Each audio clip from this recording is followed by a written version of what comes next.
Приветствую, друзья, на канале Каска. В этом действительно большом видео вы узнаете, как с помощью настроек графики можно оптимизировать War Thunder. Это даст нам огромное количество FPS, при этом не очень сильно потеряем в качестве картинки. Самое главное, что War Thunder вы сможете настроить под любую систему и с наилучшей видимостью на многих картах. Это первое видео в 2025 году. Решил сделать что-то такое большое и, надеюсь, интересное. Да и тесты в War Thunder было проводить легче, чем обычно, потому что каждый параметр графики имеет детальное описание, за что отвечает и что оно делает. Короче, ребятки, за большие пальцы вверх и подписку на канал буду благодарен. Готовьте ваши ручки, ну а мы начинаем это огромное видео. Ребятки, если у вас есть желание, самое главное возможность, можете поддержать мой канал подпиской на Boosty. В знак благодарности вы получите мой архивчик с оптимизацией как Windows 10, так и 11. Он активно развивается, стараясь в каждой новой версии добавлять что-то новое. Там же находится гайд на 30 минут, как всем этим пользоваться. Плюс иногда публикую разные твики, отдельные настройки для некоторых игр и все возможные архивы в одном облаке. А также у меня есть Telegram, в котором я делюсь игровыми новостями, когда следующий ролик и так далее. Ну и конечно же наш Discord сервер. Мы там общаемся, играем и решаем проблемы, которые у вас могли возникнуть. За любую активность буду благодарен. Отвечаю всем и постоянно. Ссылочки в описании. Давайте начнем не по порядку, а с наиболее важных параметров графики. Качество текстур отвечает за разрешение текстур, делая объекты более детализированными. Переход с низкого качества на среднее скушает меньше 1% производительности. На высокое то же самое, при этом разница будет заметна. Отталкивайтесь от вашего количества видеопамяти, я же ставлю высокое. Качество теней отвечает за общий объем теней, делая их более читаемыми. Переход с минимального на низкое и среднее качество по FPS в районе погрешности. Где-то на каких-то локациях с большим количеством техники разница, возможно, будет чуть сильнее заметна. А вот уже высокое качество добавляет новые тени от объектов, скушав при этом около 2% производительности. И наконец, очень высокое качество повысит разрешение теней и добавит еще новые, к примеру, на траве и деревьях. Скушает это добро дополнительных пару процентов производительности. Я рекомендую среднее качество теней. Качество минимальных теней по умолчанию отключено и доступно только при включенной поддержке старых видеокарт.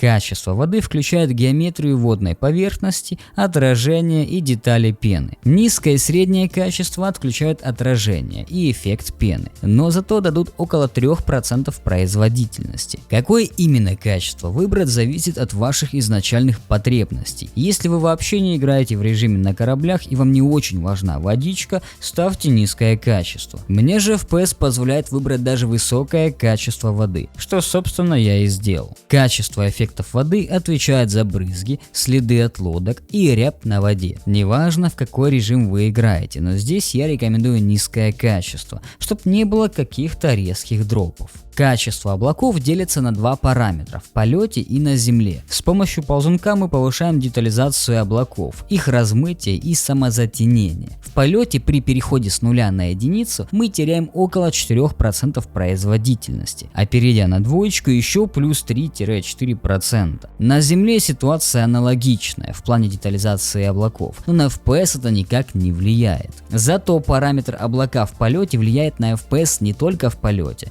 но и на земле. Я рекомендую качество облаков в полете поставить на 0, а уже качество облаков на земле выставить на 6 из 12, либо чуть-чуть прибавить до 8-10. Качество отражений отвечает за разрешение отражений. Работает не везде. На окнах мне показалось, что разницы никакой нет, а вот уже на лужах вы сами все видите. При переходе с нуля на единицу качество SSAO также переключится автоматически на единицу, то есть более лучшее отражение требует включения SSAO, что также дополнительно повлияет на производительность. При этом, даже если нет объектов, которым необходимо отражение, производительность все равно будет страдать. А раз уж мы затронули SSAO, давайте поговорим об этом параметре поближе. SSAO – это это затемнение в экранном пространстве, которое, на мое мнение, дополнительно влияет на атмосферу. Теперь по рекомендациям. Отражение я советую выключить. Навряд ли во время боя вы туда будете обращать внимание. А вот уже SSAO я бы включил, если вам нужна более атмосферная картинка. Главное, чтобы позволяло FPS. Хотя на единицу скушает не более 3% производительности.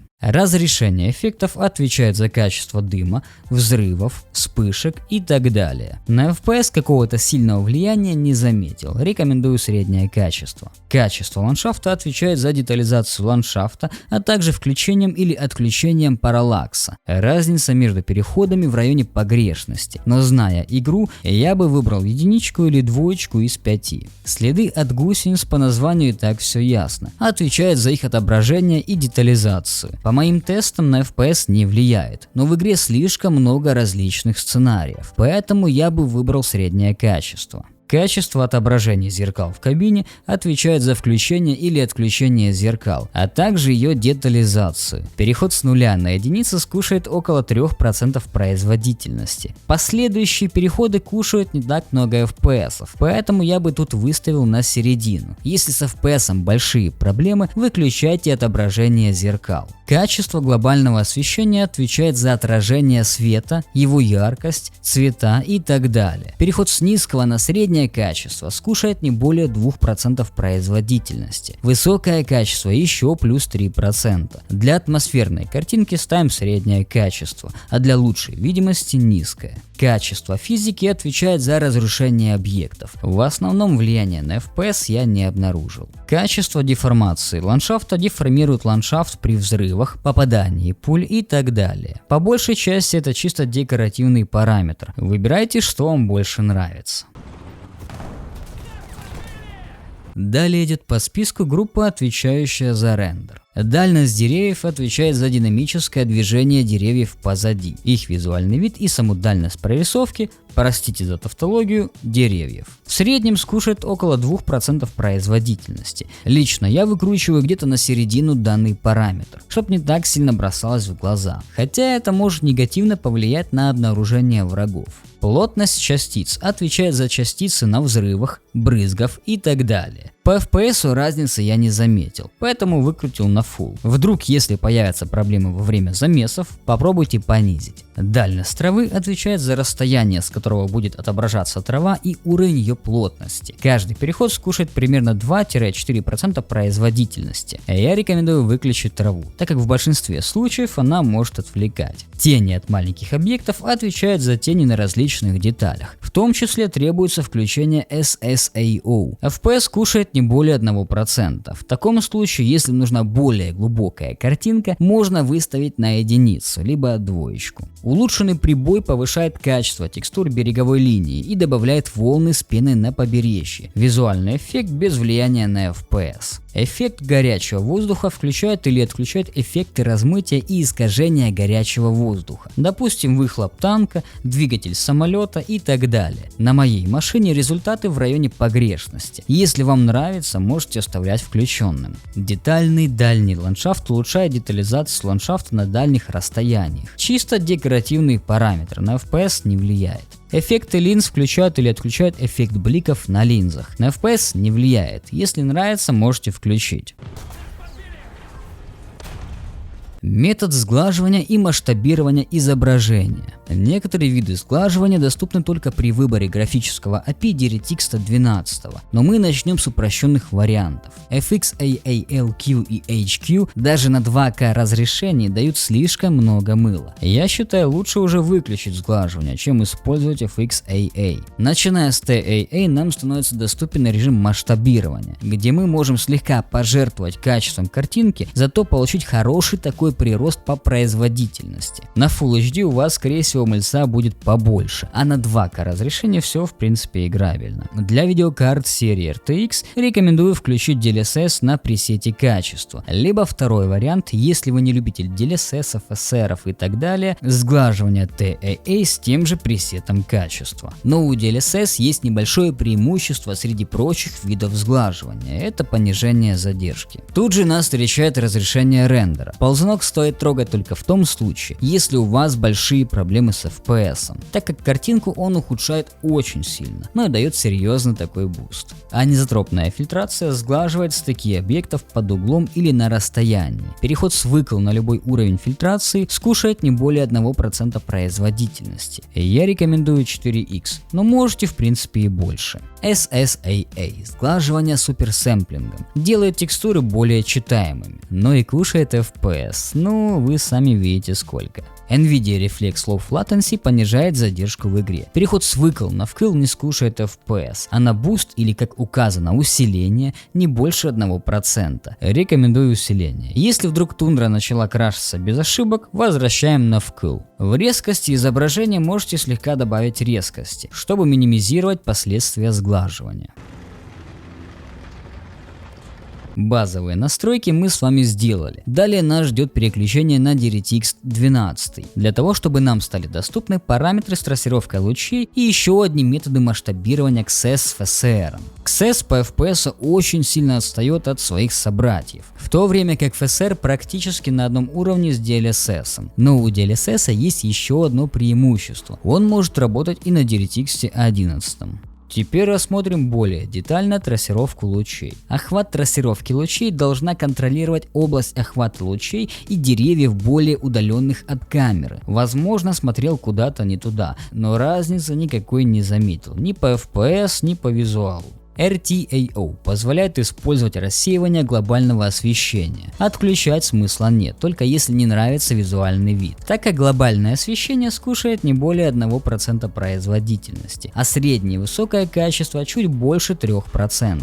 RTSM позволяет использовать тени с трассировкой лучей. Переход с выкл на солнце скушает 6% производительности. Солнце и динамика еще плюс 2%. На вкус и цвет, но мне такие тени не нравятся. Возможно, все дело в привычке. RTR позволяет использовать отражение с трассировкой лучей вместо отражений в экранном пространстве. Переход с выкл на низкое качество включит трассировку и скушает порядка 5-8% производительности. Ставить выше, чем низкий, нет особого смысла, потому что рендер происходит долговато. Нужно остановиться, посмотреть немного, и только тогда получим четкую картинку в отражении. На мое мнение, это полное противоречие отражениям в реальном времени. Разрешение RTR отвечает за разрешение отражений с трассировкой лучей. По FPS скушает около 7%.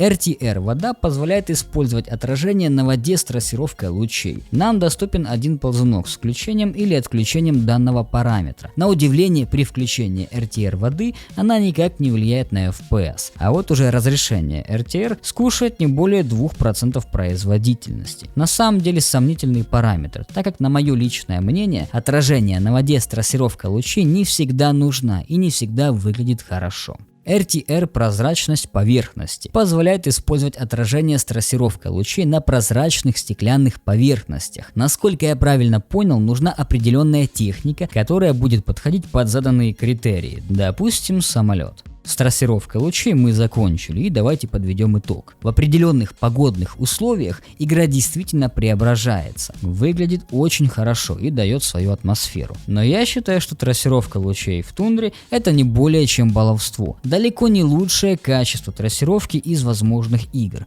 по крайней мере на данном этапе. Для себя лично я бы выставил следующие параметры. Охват трассировки лучей в 0, глобальное освещение низкое, тени выкл, отражение низкое, разрешение RTR половинное, вода выкл, ну или по желанию, прозрачные поверхности выкл. Ну и наконец прочие настройки. Режим отображения. Для десятки рекомендую полный экран. Для Windows 11 можно и полноэкранное окно. Главное при использовании DirectX 11 включить вот эту галочку. Разрешение обязательно оставляем по соотношению к вашему монитору, иначе очень сильно потеряете в качестве, но зато сможете неплохо так бустануть вашу производительность. Синхронизацию отключаем, так как дает дополнительную задержку. Сила размытия в движении по желанию, но для игр такого жанра я бы выключал. Давайте перед тем, как посмотрим на оптимизированные настройки, сравним DirectX 11 с DirectX 12.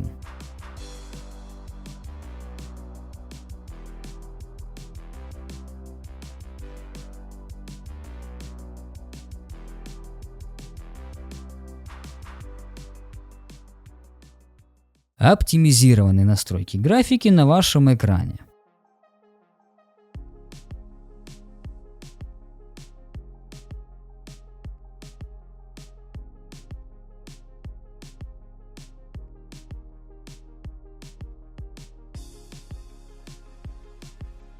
Подытожив, я могу сказать следующее. Многие настройки графики, на мое личное мнение, стоит отключить, потому что все эти декоративные визуальные моменты действительно не только понижают производительность, но и мешают в обнаружении врагов. Надеюсь, ролик показался вам полезным. Подписывайтесь, ставьте колокольчики, будет больше подобного. Пишите в комментах, какую следующую игру стоит протестировать. С вами был Каска. Не забывайте про Бусти и телегу. А я погнал дальше.